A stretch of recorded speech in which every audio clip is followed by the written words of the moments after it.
Hi guys, nice to see you again. We are back with A Long Walk to Water. Chapter 16, Southern Sudan, 2009.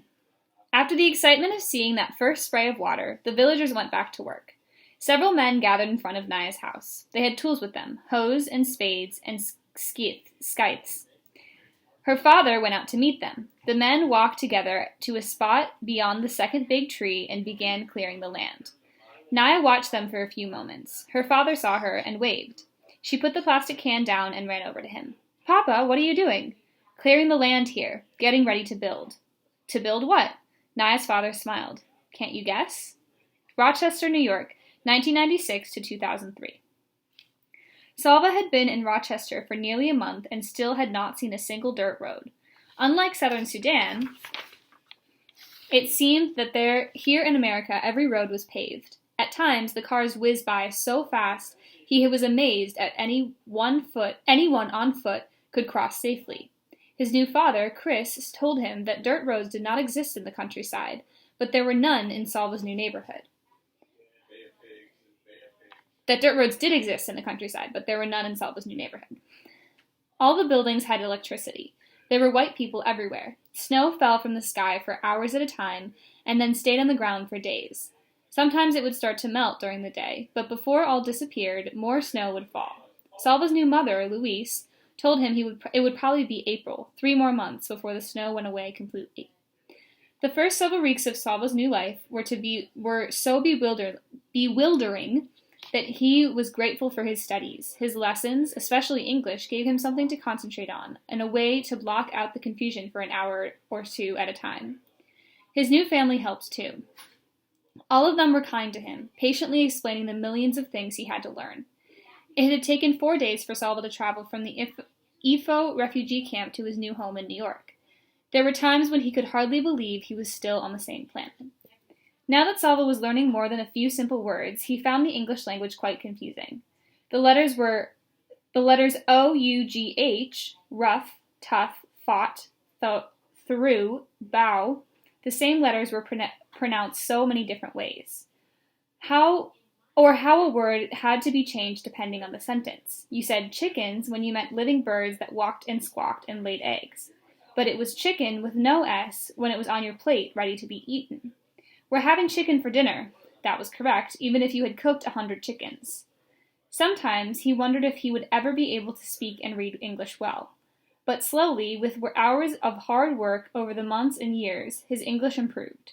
Remembering Michael, Salva had also joined a volleyball team.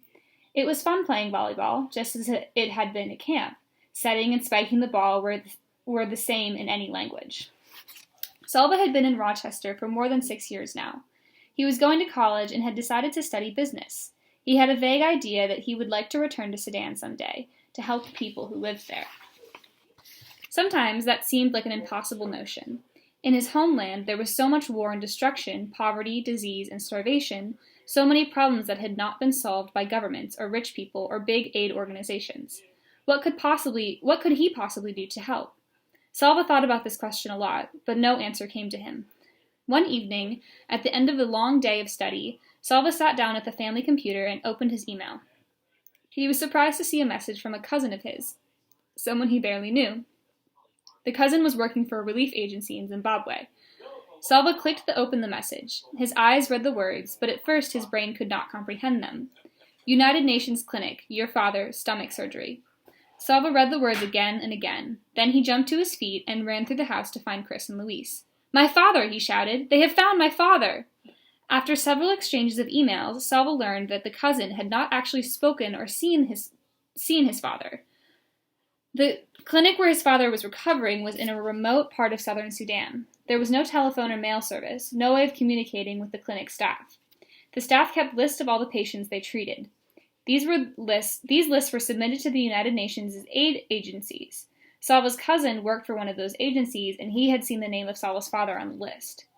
Salva immediately began planning to travel to Sudan. But with the war still raging, it was very difficult to make the arrangements. He had to get permits, fill out dozens of forms, and organize plane flights and car transport in a region where there were no airports or roads. Salva, and Chris and Luis as well, spent hours on the phone to various agencies and offices. It took not days or weeks, but months before all the planning were in place. And there was no way to get a message to the hospital. At times, Silva felt almost frantic at the delays and frustrations. What if my father leaves the hospital without telling anyone where he's going? What if I get there too late? I will never be able to find him again. At last, the forms were filled out, and all of the paperwork was in order. Salva flew a jet to New York City, another one to Amsterdam, a third to Kampala in Uganda. In Kampala, it took him 2 days to get through customs and immigration before he could board a smaller plane to go to Juba in southern Sudan. Then he rode in a jeep on dusty dirt roads into the bush. How familiar everything was, and yet how different. The unpaved roads, the scrubby bushes and trees, the huts roofed with sticks bound together. Everything was just as Salva remembered it, as if he had left only yesterday. At the same time, the memories of his life in Sudan were very distant. How could memories feel so close and so far away at the same time? After many hours of jolting and bumping along the roads in the jeep, after nearly a week of exhausting travel, Salva entered the shanty that served as a recovery room at the makeshift hospital. A white woman stood to greet him. "Hello," he said. "I am looking for a patient named Maween Dut Arik.